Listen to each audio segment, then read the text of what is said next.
Blaming on time now.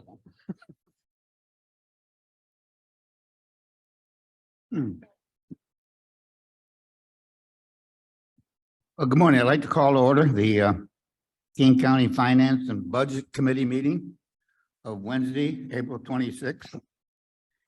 We'll open with a roll call, please. Here.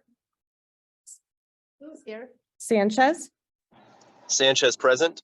Sturgis. Tepe, Steffi here. Leonard, Leonard here. Berman. Burma's here. Yep.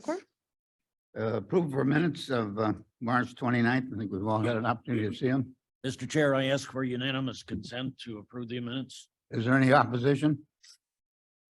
Then we will have unanimous consent. Thank you. Public comments. Is there anyone signed up to speak? Yes. You can have what you speak, something on the agenda or off agenda. You have 3 minutes. Thank you. Which one do I speak?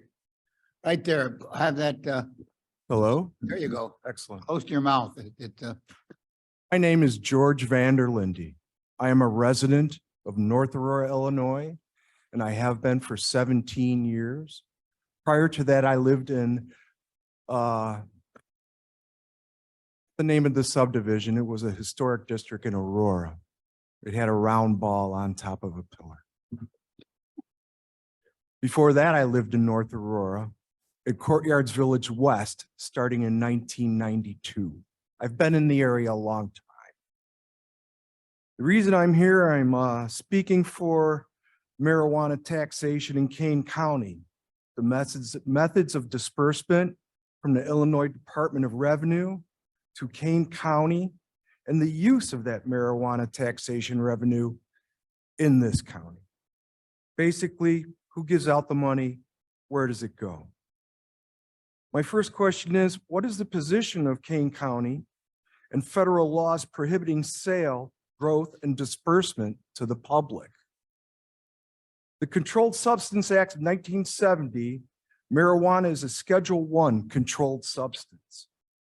It prohibits the manufacture, distribution, dispensation, and possession of marijuana. In addition to that, the DEA and FDA findings have marijuana as a high potential for abuse and no currently accepted medical use. Financial institutions do not handle any finances obtained from the marijuana industry. To do so would be a direct violation of the CSA. In addition, federal anti-money laundering laws criminalize the handling of proceeds derived from unlawful activities to include marijuana sales. And that would be sections 1956 and 1957 of the AML laws. And penalties for breaking those laws range from 10 to 20 years. And you can ask some banking officials that are incarcerated now, and they'll tell you. In addition, the Bank Secrecy Act requires financial institutions to have policy and procedures in place to ensure their clients are not engaging in illegal behavior, such as selling marijuana. They are obligated to report this. That is why the state of Illinois does not use banks to deposit any monies derived from the taxation of marijuana. The Illinois Department of Revenue receives marijuana taxation monies from marijuana dispensaries via electronic transfer. And that would be 410 ILCS 705/60-5, sections 60 to 20, number 9. There's also a provision for marijuana taxation to be deposited in the form of cash if the dispensary is unable to electronically transfer marijuana taxes due to hardship. The gap between federal and state marijuana laws grows constantly. The Congress has funded the DOJ to effectively stop the enforcement of marijuana laws. This allows for state marijuana laws to be enacted. However, the DOJ has reaffirmed that marijuana growth, possession, and trafficking remain crimes under federal law, irrespective of the state's marijuana laws. What does that mean? State laws do not affect the status of marijuana under federal law. So I looked up the law in Illinois. Ironically, it is under public health. And in sections 1 through 5B, I find this most interesting. In the interest of the health and public safety of the residents of Illinois, the General Assembly further finds and declares that cannabis should be regulated in a manner similar to alcohol, but yet these two drugs are on different sides of the spectrum. We can also go to section 10-35. And I found this very surprising.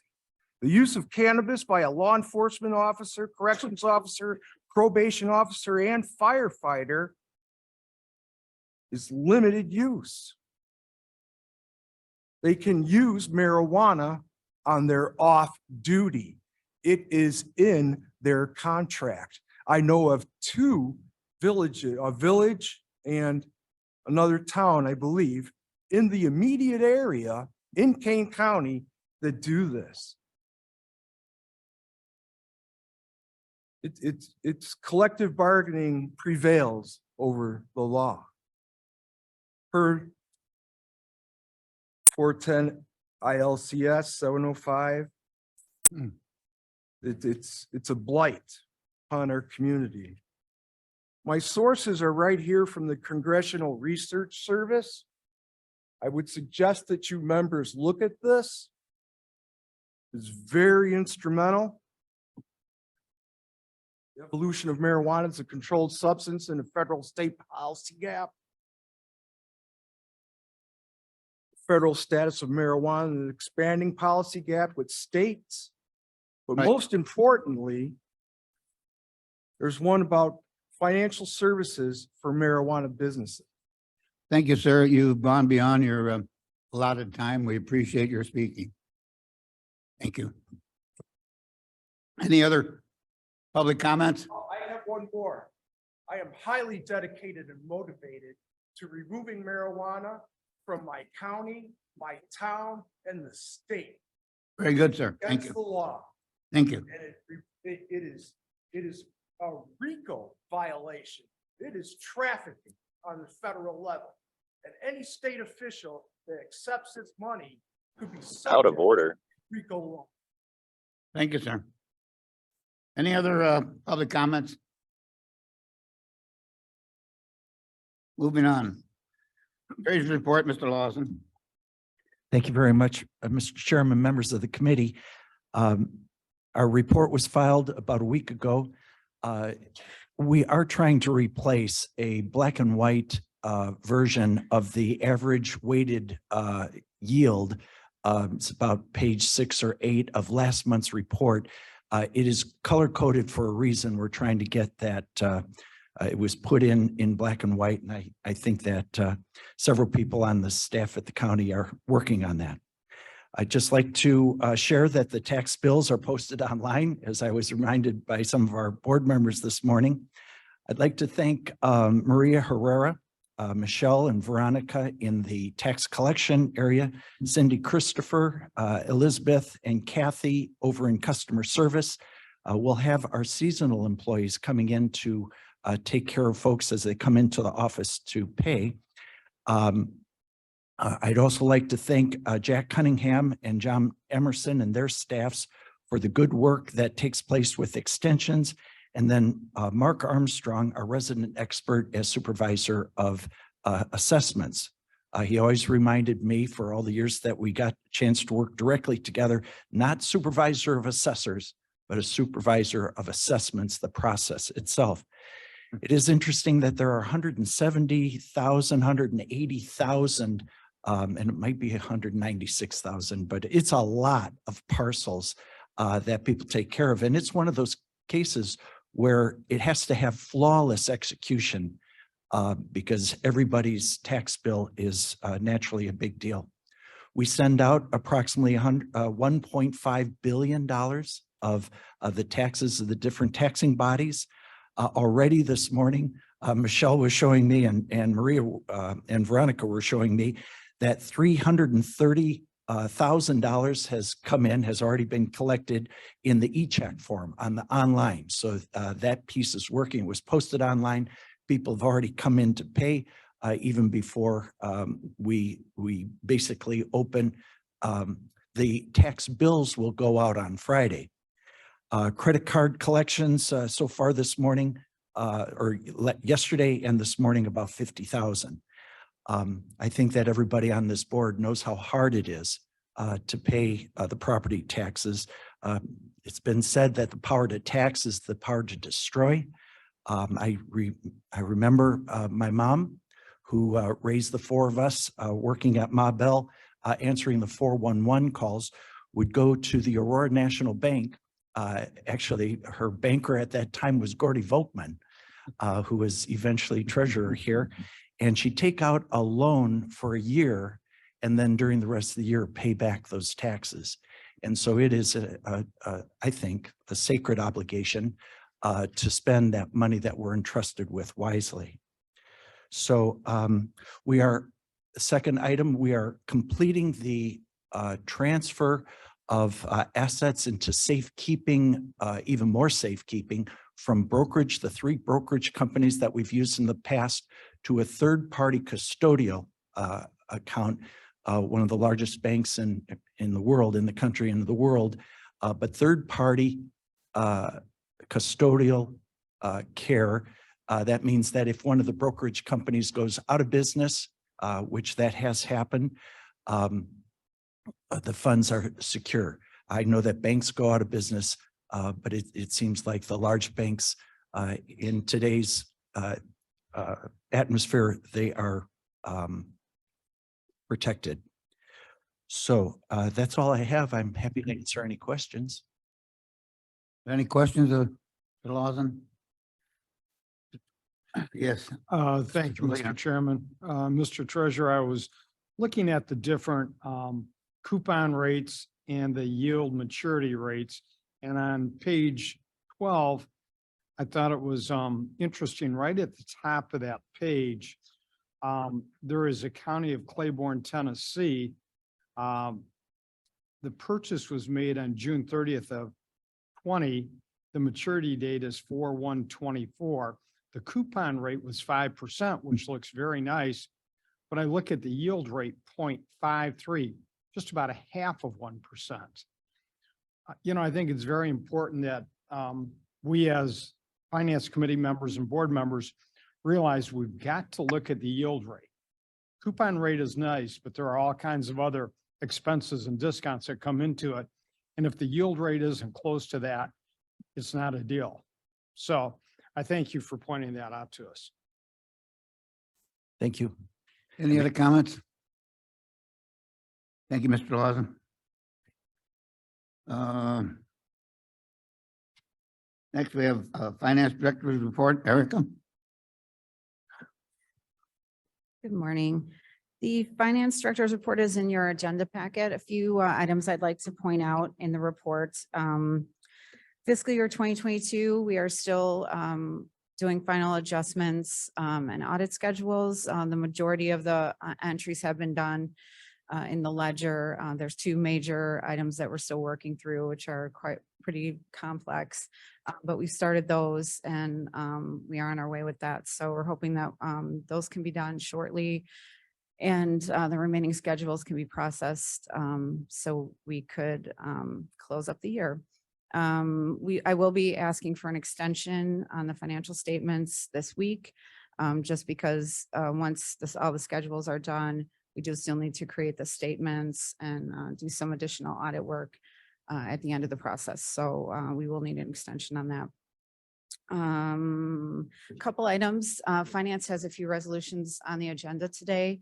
The one that I want to just touch briefly on is resolution 23-599, the additional miscellaneous fiscal year budget adjustments.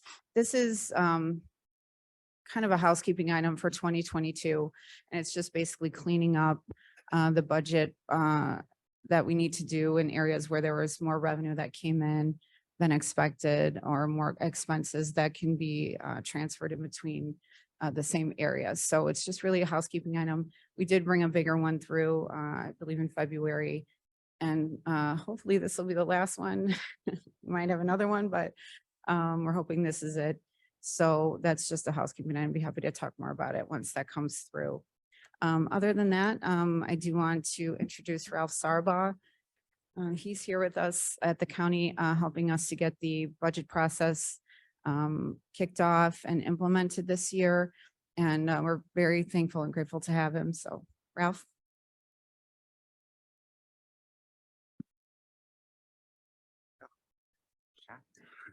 Good morning. Morning, good morning. Is the Finance Committee ready for this big annual task that the county board has to address every year? It's hard to believe it's roll off already. Miss Lewis, you're my #1 person because of your sweatshirt. Several people that would disagree, but they're wrong. You're right. Thank you. Though I was sorry to see Rogers go, but Yeah, well, you know. life goes on. Degrading. I'm going to wear 3 hats here today, so bear with me. One is to teach you a little bit about, especially new members going through the budget process and the responsibility of a budget. The second role is going to be a preacher, because I'm going to do some preaching on how important of a role this really is for you board members. This is your biggest document that you're going to put out. And it's the biggest document that taxpayers can hold you accountable to. And third, I'm going to wear the hat of being a team member with Ms. Erica and with Jamie, your HR director. So with that said, you should have received the attachment of my presentation. I know we did send it out last week. I'm not going to hit on all the slides and spend a lot of time. So typically when they put me in front of a microphone, I start singing. So if I put that hat on, just bring me back. And so with that said, we're going to just review what a budget really is. And I hope you, through this process, start learning the theme that I'm trying to slowly bring to the forefront. So a budget is more than just a series of numbers and pages. And, you know, if you look at your current county budget or any county's budget, they're usually about 3 inches thick. And most people, I would say, probably don't spend a lot of time reading them outside of those of us who are responsible for them. But the biggest thing a budget is, it truly is an embodiment of yours, the county board's values, and where you want to take this organization. The budget should be leading that path for you.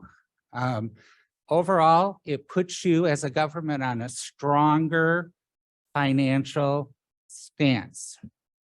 So the 3 main purposes of budgeting is 1, to forecast income and expenditures, pretty simple, but it's a tool for decision-making. And that's where, now I'm putting my preacher hat on, that's what's so important for you to remember during the year. You have to keep going back to the direction we've received and gave to staff. And are we holding to it? Are we standing firm? And last but not least, it is truly a means to monitor how you're doing. How's the economy affecting what we were projecting? How are new state unfunded mandates affecting us? It all plays a role in how the performance of your financial stability is going to play out. So the key to a successful budget, again, making a realistic budget starts with having realistic, measurable, and quantifiable goals. And that is so important in making it truly become a tool for success for not only you as the county board members, but for each department and each elected office, and for your constituents. And so just again, more so for you members who may be new, and forgive me if all of you are seasoned, I apologize. But, you know, the state of Illinois really kind of guides you in the major issues of what your budget needs to consist of. And that is done under the county's code 55 ILCS 5/. And I've also sent that out for all of you board members to look at. And that's really important. In the next couple of slides, I've highlighted some things that I think are important for you to read. We're not going to spend a lot of time on them, but it is the county board's responsibility to produce a budget every year, and that budget should cover a fiscal year. Here, just to note that all appropriations that you approve when you approve that budget must come to an end as of November 30th. Though, because your population of Kane County is over 100,000, but less than 3 million, that budget remains open for 90 days, but not for further purchases. It's open so that you can pay the bills that are still coming in against that budget. So the cost actually occurred in the current year, but you're paying the bill when it comes in. And, you know, as with everything, there's an overlap. Quickly, again, for if there's anybody new, the budget is an annual appropriation ordinance. Now, I don't know how it's done here, but I believe state statute says it requires a 2/3 vote of the standing board members in order to pass that ordinance. And section F, I've highlighted just because if a department wants to give bonuses, which is a bad word in government, in my opinion, but if there's any kind above and beyond payout, that has to be listed in detail on a report when you put that budget together. It can't happen at the end of the year. All of a sudden, I want to do something. It's supposed to be planned for so that you as board members up front can say yay or nay. And again, just like when you pass the annual appropriations, any adjustments to that budget during the year require a 2/3 vote, again, of the standing members of the board, not the majority at the board meeting, but 2/3 vote of the standing board members. You can do emergency appropriations. That's the one way you can adjust that budget during the year through resolution. But again, it requires a 2/3 vote of the standing board members. And then along with the state statute that's setting these basic guide rules for you as an organization to follow, you have the option to create additional policy around the development of your budget. You just cannot override what the state is saying is required. You can't defy the state policies. And so I believe the most important thing in that budget to start it is a budget policy. And here's my preacher hat again, because a budget policy gives direction to your department heads, elected officials, and your finance department, and what you want to see happen in that budget. It's your document. You take ownership. We're the stewards in helping you develop it. And again, if done correctly, it's a great tool for you to do financial forecasting, financial planning. But it's important that you, as a committee and as a board, take true ownership of that document. Here in the second statement, well, first, communication is essential. And that's really what this whole slide presentation is about, is that you as a board communicating down so that you're telling us what your strategic goals are. You're telling us how you want us to negotiate as we're putting that budget together. Because a budget policy gives clear and concise direction in developing the budget. And what it does exceptionally well, if you have a policy, is that it eliminates unfair practices between departments, so it levels the playing field. It prevents the destruction of a grade and range system, which I know you're in the process of trying to create and work on. And it prevents departments from being able to skew it by giving additional increases. It also limits excess spending on reserves if you develop your policy correctly. And last but not least, it takes the stress level off your finance department and your department heads and elected officials, because now everybody's working on the same page and everybody's getting told the same thing. So it becomes truly a unified budget for Kane County.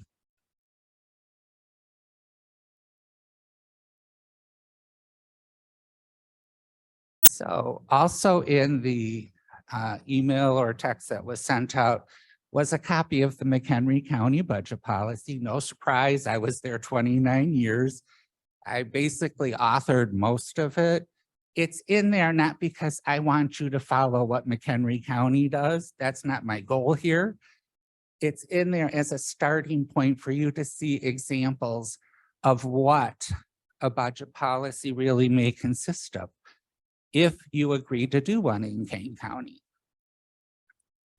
And in the last section there, it was used by the county board for future strategic planning. And then as we met with departments, the question would be, if you're growing your budget, how is that helping us meet those strategic plans that you have set as an organization? So the last two slides are kind of silly. Congratulations. Now, in a quick summary review, you've learned everything you ever wanted to know about county budget. And therefore, you are now a proud member of the KCBB, which is, you're now considered an official Kane County Board budgeteer. So just quickly on that, no more slides, I promise, no more silliness. We are wanting and hoping that this committee will give direction to go ahead and develop a budget policy. Currently, your budget policy, I can talk, consists more of coming from the financial policies. This is a little different in that it really pinpoints what you want done in the development of your budget.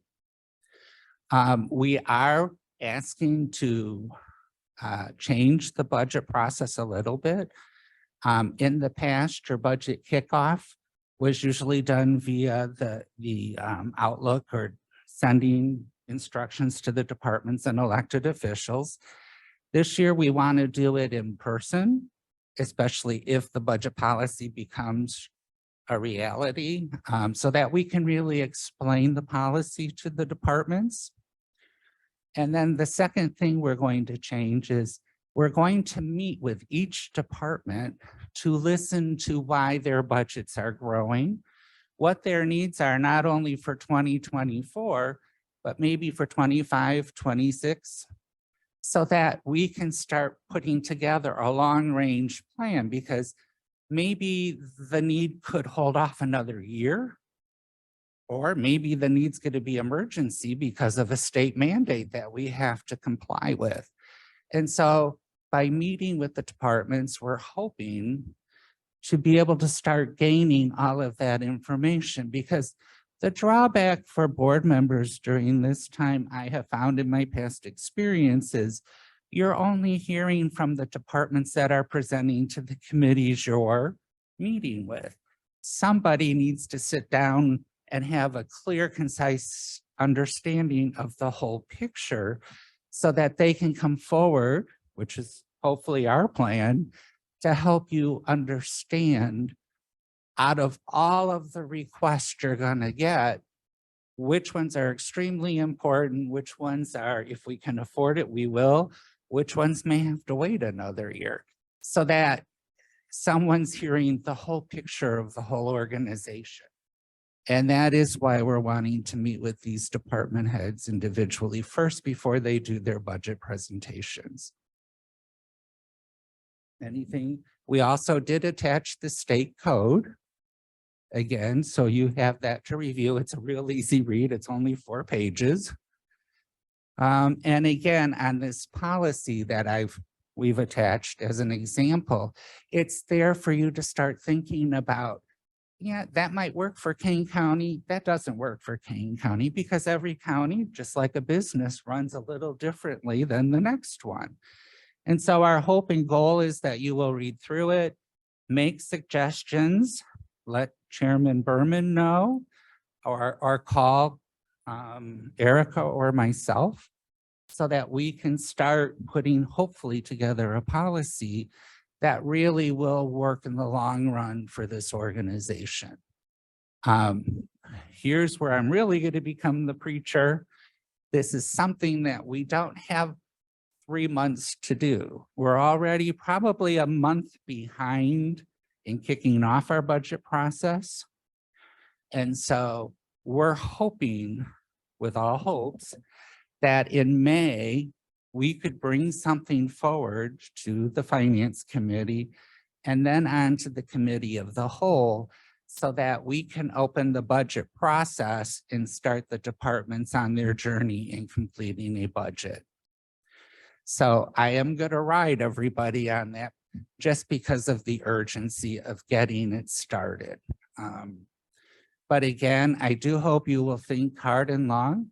Budget, again, you as a board control it. And until you give that budget out, you control it. Once you give it out, you control the appointed, but the electeds have complete autonomy with it. So we are looking at creating several different policies that will go with the budget. Jamie's going to be working on a salary or compensation administration budget. We're looking at something around vacant positions because vacant positions are a way to build a budget. We found at McHenry County, because if it's vacant and you have to budget for it, well, if it's not been filled for 5 years, why is it still there? Why is it vacant? So we're going to create some policies to bring forward around those kind of issues. And in fact, I know Erica wants to talk a little bit about some vacant positions. No, I don't have anything to say specifically about vacant positions, but we do have, I think what our goal is now is to use this example and start creating a policy that is geared towards Kane County specifically. And I know we'll be meeting and discussing with Dale further in the hopes that we can bring something forward next month to get approved. So we have direction on what the board's thoughts are and how the budget process needs to unfold. You want to talk about the cleanup that we're doing on Also, we are going to continue to use, like we did last year, the position budgeting module. It's still kind of a work in progress, but we're very lucky to have a lot of information that's come forward from the policies that Jamie is working on to help us get the information in there. And what we're going to be doing is, because it's never been cleaned up from its inception when positions started getting entered, we're going to be deleting old positions out that aren't valid anymore, like 180 days old or 365 days old that haven't even ever been filled or have, had somebody in there at one time, but it's been replaced with something else. So part of the process of all this is going to be trying to clean that up as well. So we have some better information to work with going forward. So the goal with the Human Services Committee's blessing is to bring forward a clean, true employee position control, have the board approve it, and have it clear that that is now where we're starting from. There's no more saying or going that, well, I had that position, 15 years ago. Well, it was never filled, it's gone.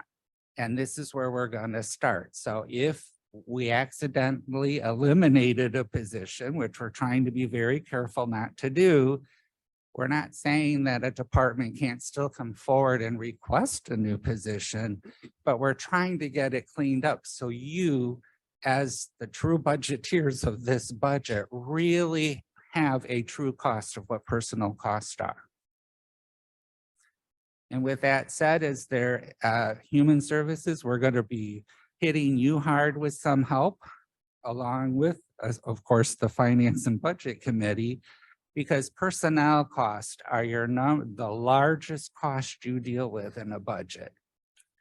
That is the big kahuna, because you're a service-driven organization. We're here to provide service to the taxpayers. So it makes sense that it's a huge cost, but it's up to all of us to make sure we're being very prudent on how big that cost is going to grow. And is there any questions before I shut up? Because I can be a windbag here and talk forever. Yes, Sturgis. Surges. I want to make a statement that's lighthearted yet heartfelt. This is the first opportunity that we've had in quite a while to have a very fresh set of eyes on our budget process. For so many years, we entrusted Joe with everything, and the amount of pressure that fellow was under, I can't imagine. And we were, we can never say thank you enough to him and wish him so well. But we do have an opportunity here for the first time to really possibly look at things from a different perspective. And Ralph, I am excited with some of the things I've already heard. Anything that you need, I am happy to personally support, but throughout the Human Services Committee, Mr. Linder and I are happy to be there.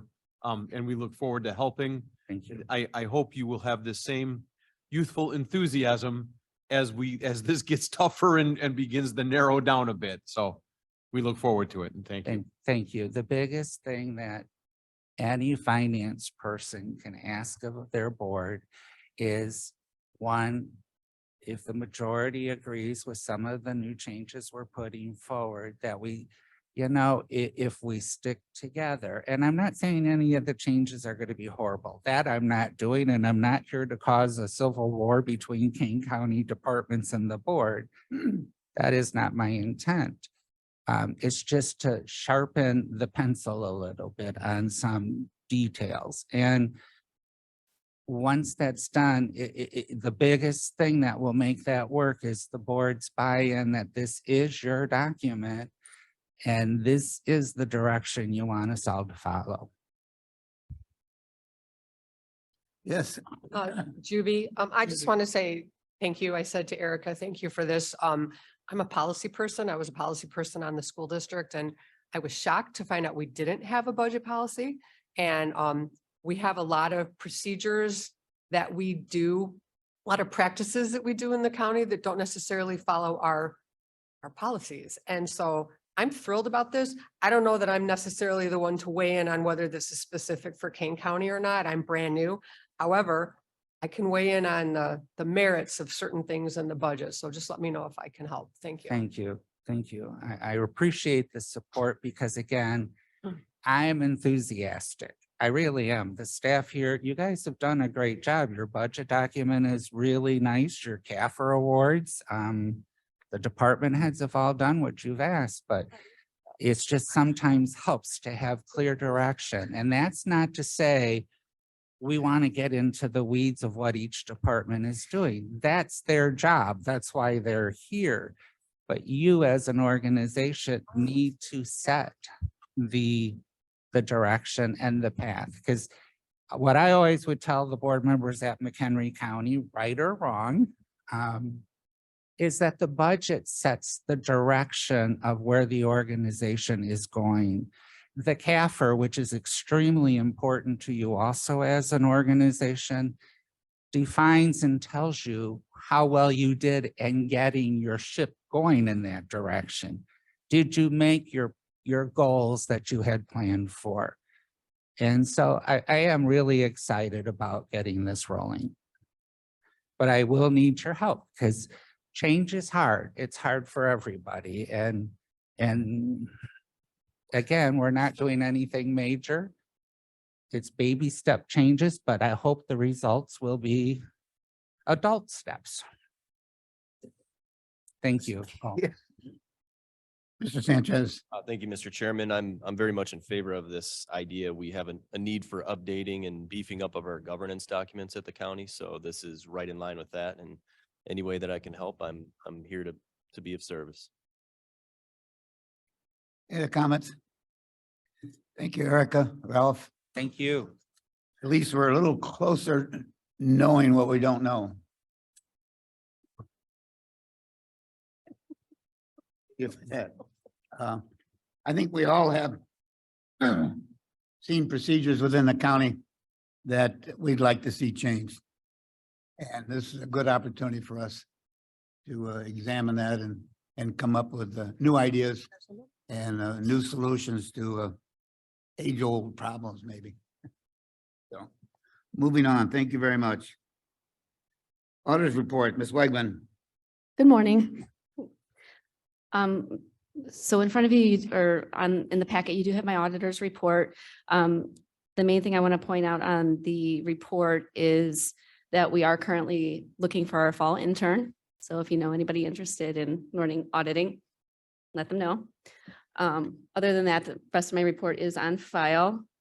I do have the procurement card audit that was published and emailed to all the county board members about 2 weeks ago. I did create a brief PowerPoint presentation just to do a few minor recaps. So we do our P card audit every 6 months. The report that is in front of you covers both the last 6 months of the year and encapsulates the entire 12-month period. Within that, there were 5,481 transactions for a total of $1.3 million. The top 20 vendors, number one is Amazon. So we have significant amount of transactions going to Amazon. Here's a recap of the last 7 years of P card usage. As you can see, our dollar amount is increasing year over year. It really did start taking a large increase over the pandemic. We have seen a lot of transition to electronic forms of payment, and Amazon orders traditionally require a credit card. So our departments are using their P cards. The county does receive a rebate from our P card vendor, proportionate to their charges. In 2021, you can see that we received $8,777, where we had a purchase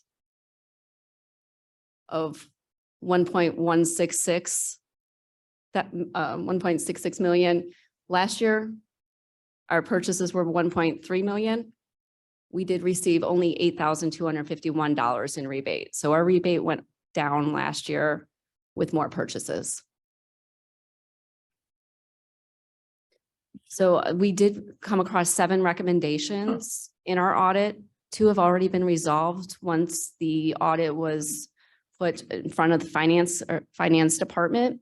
One was that there were 2 cards that were issued to employees that were no longer being used. That has been resolved. The other was the annual review of the county board of the amount of P cards and the dollar amounts. That is coming through now. You'll see the double alphabets in this packet, this board agenda for a lot of the departments for their review. So that was something that was updated with the last P card policy change. So there's 5 outstanding recommendations that the auditor's office has. The first one is that we go out to bid for for P card vendor. We are currently not under contract with Fifth Third. We feel there may be a possibility we can get a better rebate. So that would be one of the recommendations. We do have the finance department agreeing with that form of action once they have time to pursue that. We also have a recommendation on procedures.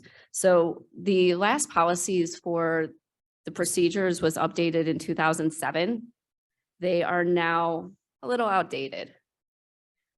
So we would recommend reviewing that. And in fact, a good portion of the rest of this recommendations falls under that same theory, that we need to relook at terminology and policies.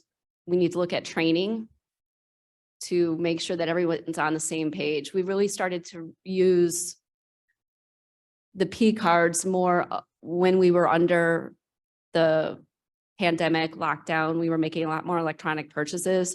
We've also had a lot of transition through the county during that time.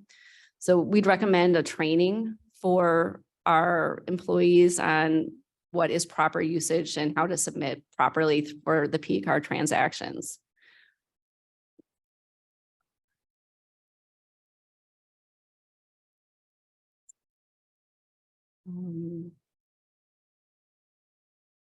One of the main things that we did find out reviewing the policy is one person can have 2 different titles, but they'll be the same person in the policy. So P card coordinator and P card administrator, they're both used separately, but they're the same person.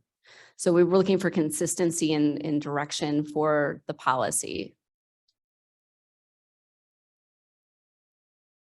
Additionally, the administrator is currently, according to the county policy, supposed to be reviewing P card transactions on a weekly basis to investigate for fraud. It's outdated. It's not a realistic expectation for our P card administrator. When we start looking at who actually sees the P card transactions, it is not necessarily the P card the purchasing department. It's more of your department head or your P card administrator within the department. So we would look for potentially an update for that in the policy. Brief overview of the 17 pages that were submitted to you. But I can certainly address any questions that there may be. Mr. Chairman? Yes.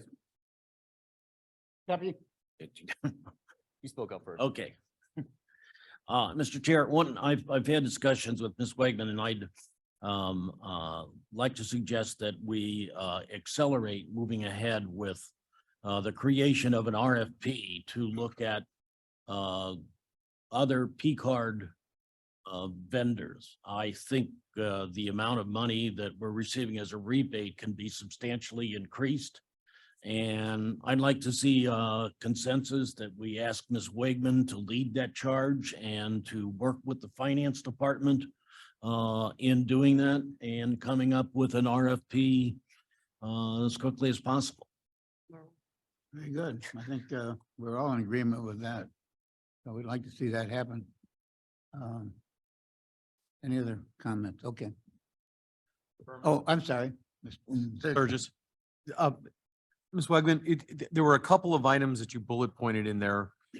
The last one piece being having finance look at this on a weekly basis isn't realistic. Do you have a recommendation on what you'd like to see or what is most appropriate? Pushing it back to and saying, hey, you as a board should come up with that doesn't sit well with me. What is your recommendation on this that you're suggesting Where do you want, and I agree with Vern saying, let's look at, you said the rebates went down this year. I'm not sure how, spending went up but employees came back to work that were out during COVID. I get all that. And I agree, let's move with that. But on this, do you have a recommendation that you're suggesting? So we don't have specific recommendations on the exact direction that the county board should go. We can only point out where we see vacancies or outdated information. We certainly can work with the county board in pursuing different suggestions on fixing that. But at this moment, until the county board asks us to help in that direction, we have not gone that way. So I guess, Mr. Berman, based on that, is the request to the board or to the finance committee? If it's at the finance committee, are you sending this upstream? I just don't want to leave this lay on the table. You made some statements. You asked everybody here, did you read my 17-page document? You made sure that we were all vibrantly aware of it. Now that they're on the table, what are we doing on it? Are we just going to let it die on the vine? Well, my feeling is that the auditor should come up with what she would like to see us. And obviously, there's many other communities, other counties that have same things, and there's something that can be plagiarized, if not given ideas from others. But I think it should come from the auditor. I would be in agreement with that, but I mean, if you need that formal request, I'm asking, how do we do that? All right. To- Ms. Lewis? Anita Lewis. So I think, to be consistent with everything else that, sorry, Cliff, that it needs to go to the committee that Cliff chairs, which I always forget what the name of it is, even though I'm on that committee. And we could definitely have the auditor working hand in hand with us with this policy and making recommendations. But I think policy changes have to go through that committee, unfortunately, or fortunately. Public service, thank you. Oh, Mr. don't look Leonard? at me that way. Mr. Leonard? Thank you, Mr. Chairman. I agree with Ms. Lewis. I think it has to go through Human Services, but I think we need a recommendation from the auditor, and then Human Services can move it forward. Sanchez, sorry. Thank you, Mr. Chair. I think the auditor is looking for some authorization to get started in that assistance. My understanding is that the finance committee is able to ask her to do that, or ask her office to do that.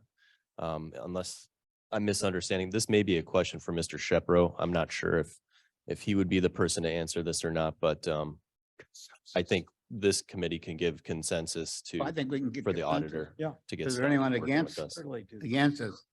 Certainly do that. But, we have consensus that we would like the auditor to come forward with a recommendation and going through to the proper committee to work with us. For clarification, Yes. are you providing me direction to go pursue an RFP, or are you looking for me to pursue recommendations as a result of the audit recommendations? All of the above. Yes. Yes. One word answer. Okay. Go for it. Does that conclude? It concludes my report, my presentation. The claims paid would be the next item on. Yes. All right, next item is thank you very much, Penny. Next item is a resolution approving the March 2022 claims paid of $8,604,464.78. Sanchez moves. Leonard second, discussion. Roll call, please. Juby, I. Lewis, Lewis, yes. Sanchez, Sanchez, yes. Surges, Pepe, Steffi, yes. Leonard, Leonard, yes. Berman. Berman, yes. Thank you. New business. Item A is a resolution authorizing fiscal year 2023 budget adjustment for consulting services of $5,000. Sanchez moves. Sanchez moves. Lewis seconds. Lewis seconds. Discussion. Roll call, please. Juby, Ruby, I. Lewis, Lewis, yes. Sanchez, Sanchez, yes. Surges, Pepe, Pepe, yes. Leonard, Leonard, yes. Berman. Berman, yes. Item B, a resolution authorizing contract for co-interim executive director of finance and associated fiscal year 2023 budget adjustments not to exceed $100,000. Leonard moves. Sanchez seconds. Sanchez, discussion.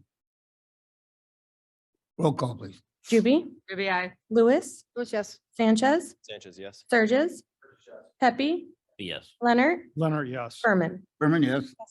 And item C is a resolution ratifying the emergency purchase affidavit for financial and accounting services not to exceed $100,000.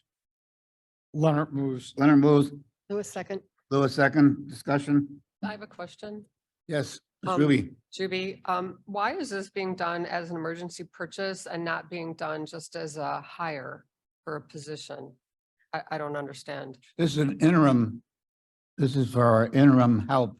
I understand that, but I don't understand why it's being done as an emergency purchase affidavit as opposed to just a regular as a regular hire, even if it's a temporary position. I don't understand the process. He's a contract employee, so he's not hired as a regular employee. So it's actually a contract that we pay by invoice. Okay, thank you. Any other discussion? Roll call, please. Juby, Juby, I. Lewis, Lewis, yes. Sanchez, Sanchez, yes. Surges, Pepe, Pepe, yes. Leonard, Leonard, yes. passes.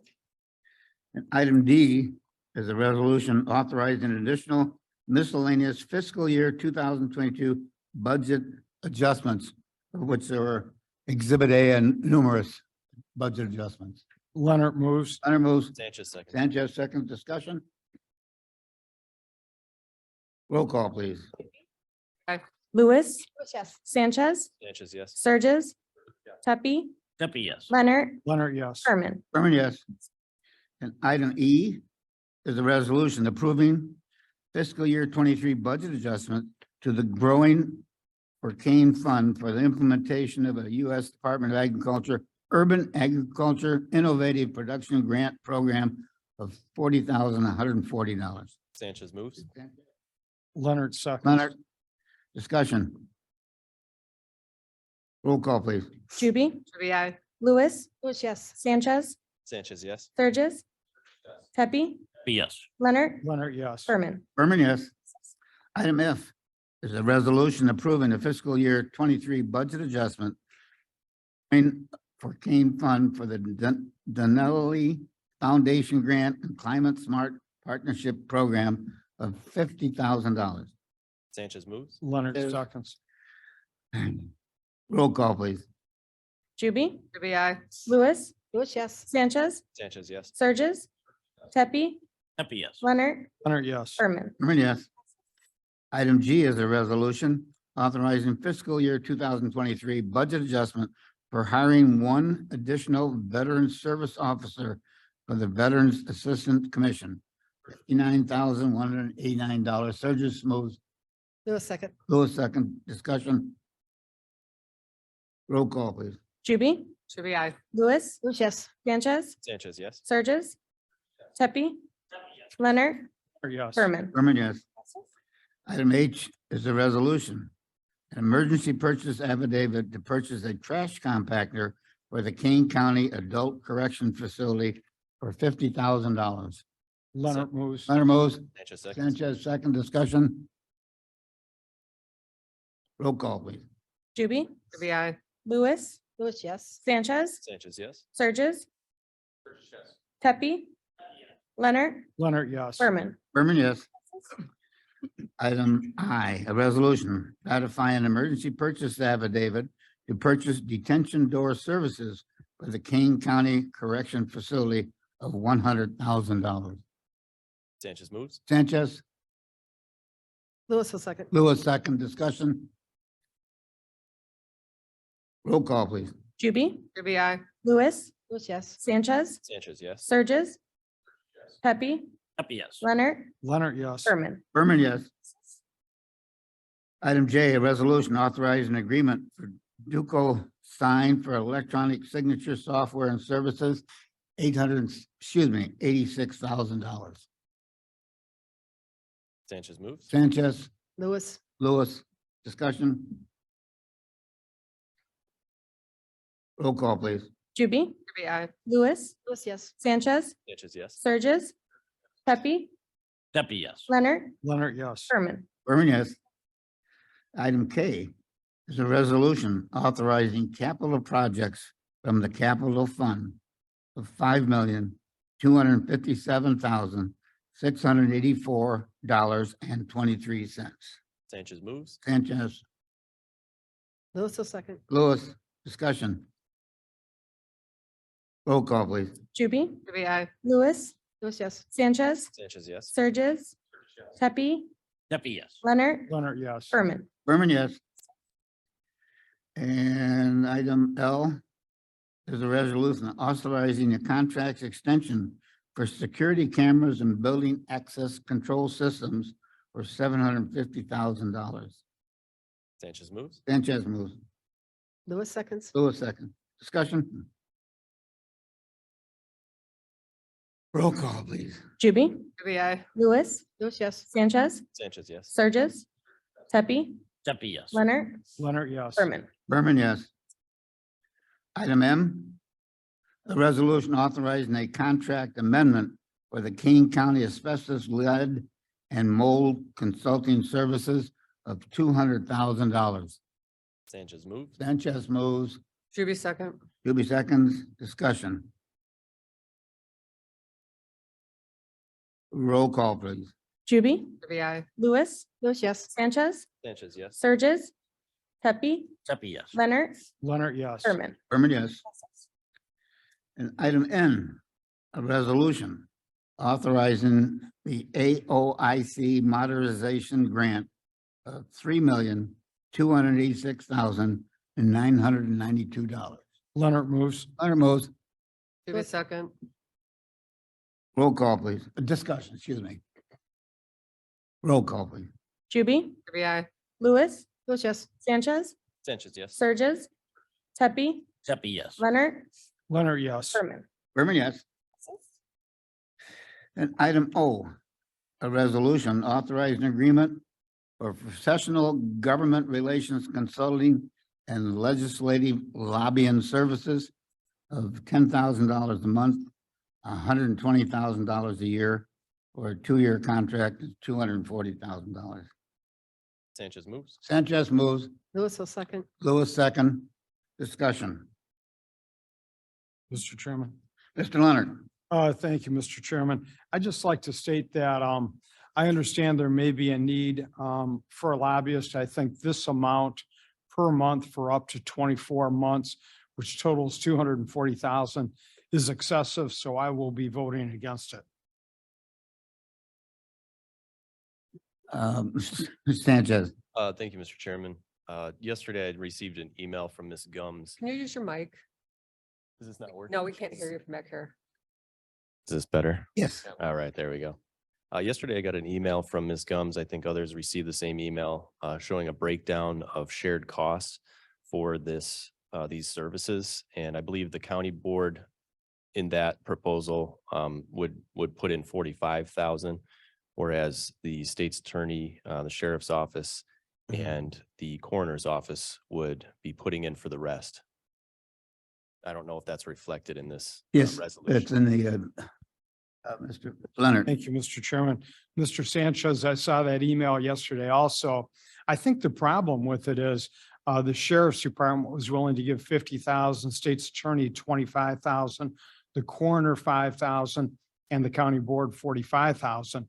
It still all comes out of the general fund. So I see no real plus to the allocation of the expense. I'm just in opposition to it. Mr. Chair, Ms. Surges. go ahead, Mr. Surges. Yeah, Surges, I would like that email's breakdown included in this. The first time this lobbyist notion came around, it was convoluted just a bit, and whether I didn't read it closely enough or it wasn't explained closely enough to me. I looked back and regretted my actions on that. At this minute in time, I am supportive of $45,000 from the county board budget, but this is broken down into, what the sheriff is throwing in, attorney and coroner's office have all agreed to. I would like that baked into the equation so that it's very clear as to whom and what and how. And Bill, Leonard, I do understand your opposition there. But if each one of those elected offices feel that there is a benefit to them, then for 45,000 from our line item, I would be okay with that, but I do need that spelled out. Mr. Tepe? Thank you, Mr. Chair. First off, I'd like to concur with the points that Mr. Leonard made. I have concerns about this, and it's not only the amount of money, but the way it's being financed and paid for. It appears to be being put together in a manner that, in my opinion, is just not well founded and coordinated. But a big part of my concern is that there is no staff with the county that's associated with this project. This is not being led by staff. This is being led by board members. And it's not our job to manage functions within the county. Our job is to establish policy and direction. And until we have staff assigned and involved with this, I think it's premature to begin allocating money and hiring people associated with a 2-year plan. Who's going to be associated with this in the staff? How is the staff going to coordinate it?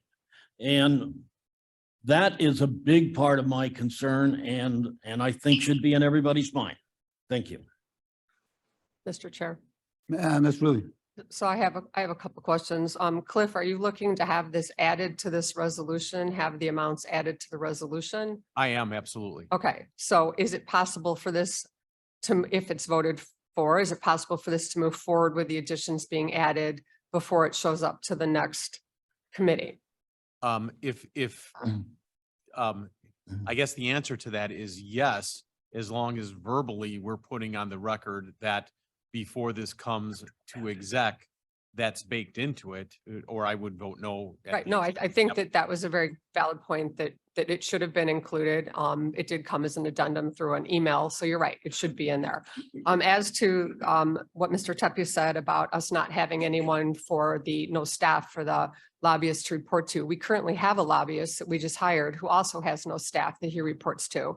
So we need some consistency, which is kind of what we talked about earlier about policies and procedures. We need some consistency that is applied with fidelity, and it's not. It seems to only be being applied to this particular instance. And I understand you not approving it, but no committee has the right to override another committee's work. There is nothing in our county code that says this committee is more important than another committee. There is nothing in our county code that says executive is more important than committee. It goes through committee, it goes to executive to make sure all the i's are dotted and the t's are crossed, and then it goes to the full board for a vote. And it will either stand on the merit of what it was presented through its committee, or it won't, in which case it goes back to a committee. But too many times, I've been here since December, I've seen things sent back that have made it through a committee and another committee decided that their work wasn't sufficient. I'm talking about your things that you had to go with. And that was wrong. That should have been pushed through like every other thing, and its merit should have been determined by all 26 board members. No. And you can disagree, that 24, sorry, you can disagree with that, that's fine, but I'm new to this and I'm seeing no fidelity of our policies being implied. Ms. Lewis? So in answer to you, it does say in the resolution here that the cost per month will be approved by the county board chair, and they'll be reported to the legislative committee, the executive committee, and then the county board. Hang on a second. Blair, can you put that up? It's page 242. Yes. Thank you. Yeah, right. Not the very little paragraph, but the bigger one towards the bottom.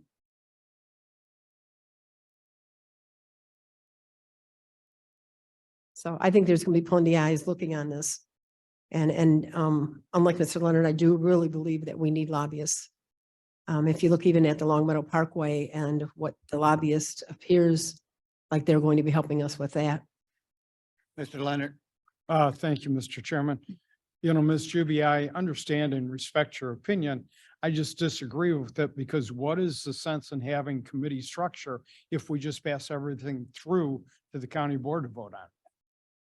Okay, so if you look at what the finance committee's job is to make sure that there's money attached to the request that comes through from another committee. We have money attached to this. If you don't, I mean, you don't have to vote for this. You don't have to agree that we need a lobbyist. It's not about the actual commodity that we're talking about. It's about the process. And if you look at what the executive committee is charged with, it's charged with making sure we have enough money to pass that resolution. And it's included in this. We have it.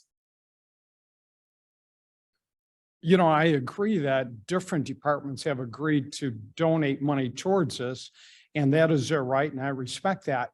But then again, too, we have to realize that our budget is very, very tight. Mhm. It has been, and it will continue to be. And as Ralph just mentioned earlier, there are things that we need to look at to see if we can, maintain expenses, cut expenses, get rid of expenses that we don't use regularly. This is a new expense. It's a lot of money, and respectfully, I just disagree with it at this point. That's fine. Would you be more comfortable if this were a 1-year agreement? No. Okay, so you're saying that, or I'm understanding, I'm not sure, that we're suddenly telling other electeds how they can spend their money? No, we're not. Because doing they're that. choosing They to can- spend their money on this. We're choosing to spend the $45,000 that we have allotted in this. I don't understand what the problem is. Well, the only problem is with this budget coming up, I think each and every department's going to need more money. And I just think if they're giving money to a lobbyist, that's their right. They can decide to spend their money any way they want. I don't want to micromanage how they handle their money. I think 10,000 a month without any guarantee of return is excessive. That's my only point. Okay. Yes, Mr. Sturgis. To Ms. Juby's point, maybe. I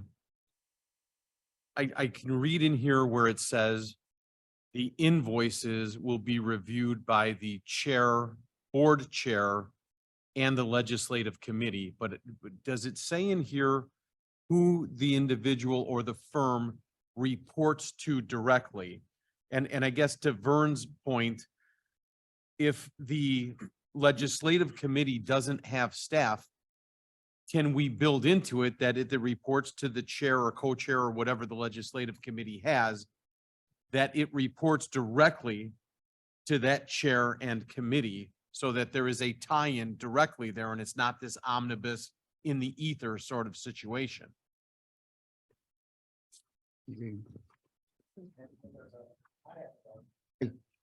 Speak very infrequently. But I feel that, we spend hours and hours and hours coming up with a budget.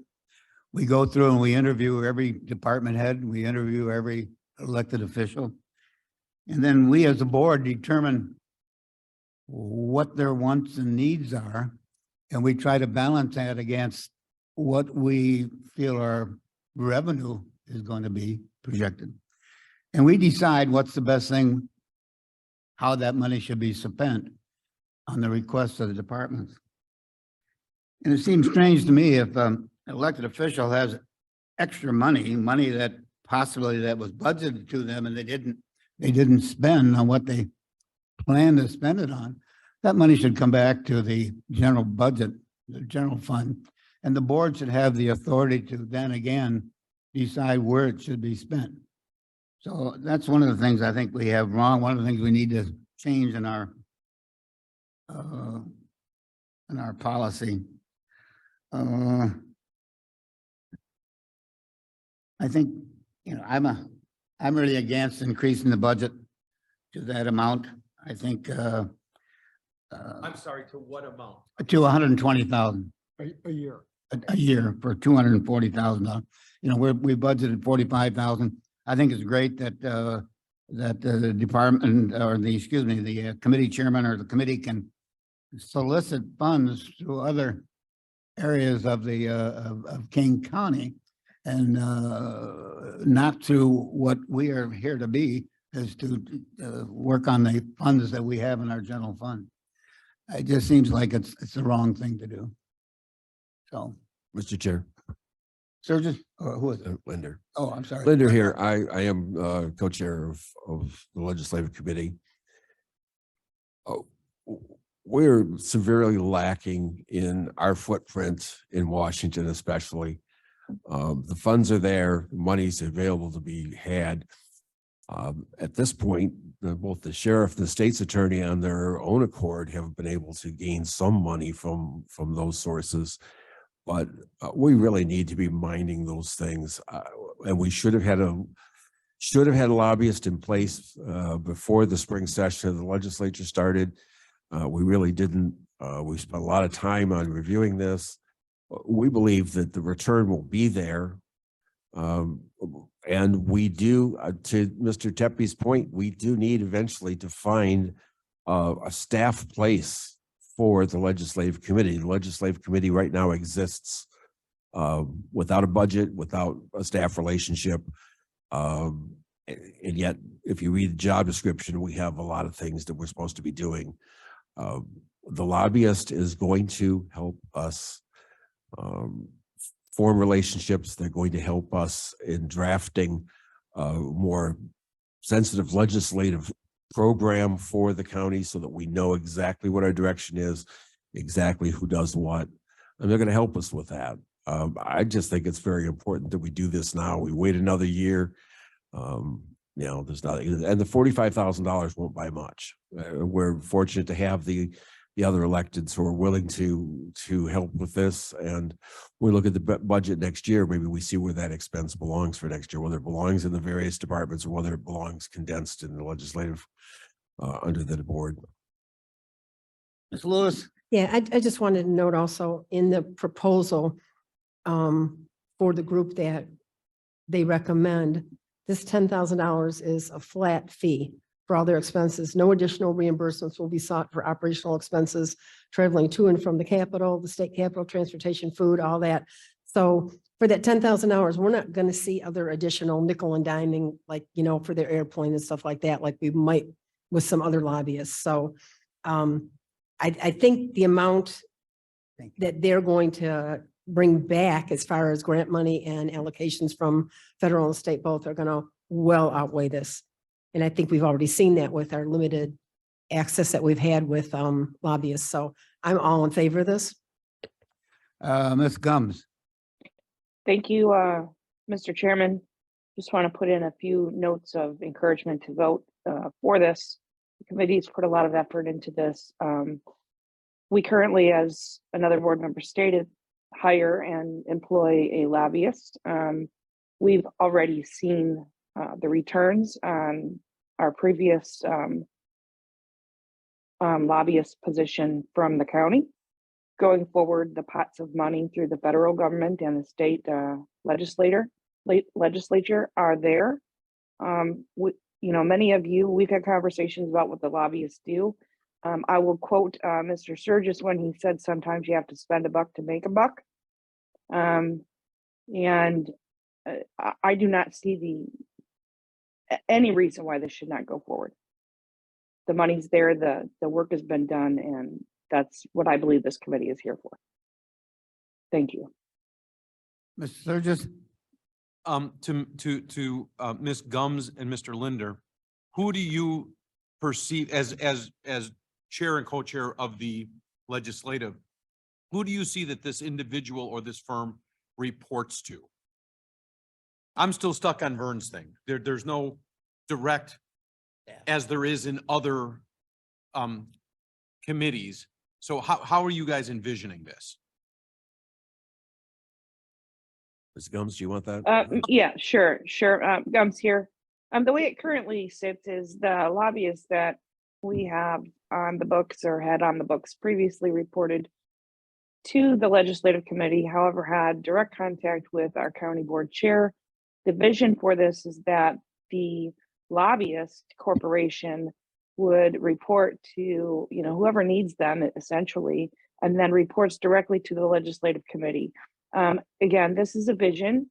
Our legislative policy throughout the county is lacking compared, it's not even lacking, it's not there, it's not existent.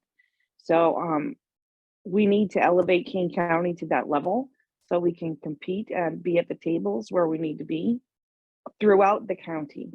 So my vision is that individual will be reporting to legislative committee from all department heads. And it's been discussed with all department heads. So when they have legislative issues coming to them, going through the lobbyists, then they'll all report to legislative committee. And then executive, and then county through the process. But yes. Other discussion, I have another comment. I think, you know, one, and this goes back to the budgeting process. We ever had an opportunity to request in their budgets, the needs for a lobbyist. So here we are at the final hour deciding that we need a lobbyist. Now, is that lobbyist, how much of their time is going to be spent lobbying for the county? How much is going to be spent lobbying for the state's attorney? How much of his time is going to be spent lobbying for the sheriff? Or how is it going to be divided? How is it going to be monitored? And we don't have that staff person. We don't have that direction to this group. So therefore, I'm against increasing it. All right. Any other discussion?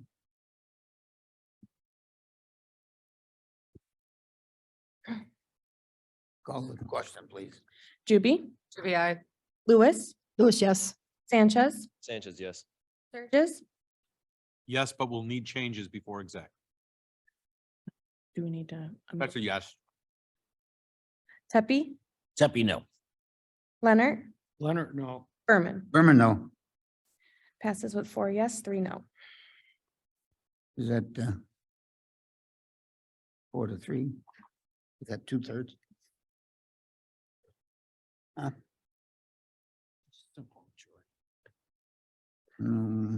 Is this a simple majority needed in this? Or to pass this on. All right. Motion carries.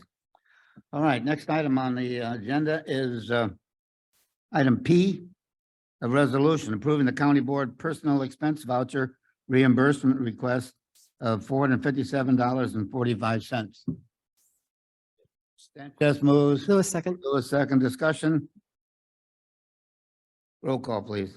Juby, Juby, I. Lewis, Lewis, yes. Sanchez, Sanchez, yes. Sturgis, Yes. Tepe, Tepe, yes. Leonard, Leonard, yes. Berman. Berman, yes. And I propose that we move altogether resolution Q through resolution AI, which all have to deal with the procurement cards issued to the public or to the different departments of staff. So Point of order, Mr. look Chairman. Half of them are acknowledgements of the P card issue. The other half are authorizations. Does that matter? Can we lump those two together? you know, to my feeling that we can, but it's not, we're not talking about dollars and cents. That's what the treasurer had said, or that's what the auditor had said. Oh, okay. Sorry, the difference, I'm not sure about the semantics, so I'll let the legal people talk about that, but the difference between the authorization and the acknowledgement is departments versus elected official Right, offices. right. I don't have a problem merging them all together. I just want to make sure we don't have to go back and do it again. All right, do we have a motion? Leonard No moves. moves. Opposed? Second. Sanchez, second. Discussion? Roll call, please. Juby, Aye. Lewis, Lewis, yes. Sanchez, Sanchez, yes. Sturgis, Yes. Tepe, Tepe, yes. Leonard, Leonard, yes. Berman. Berman, yes. All pass. Or Good. That takes care of our new business. I have no old business. Does anybody else have any old business before us? Motion to have reports placed on file. Mr. Chair, may I request unanimous consent to replace reports on file? Any opposition? Then we have unanimous consent. I have no comments. And no need for an executive session. Entertain a motion to adjourn. In honor of Mr. Kenyon, Mr. Tepe makes the move to adjourn. Sanchez, second. All those in favor say aye. Aye. We're adjourned.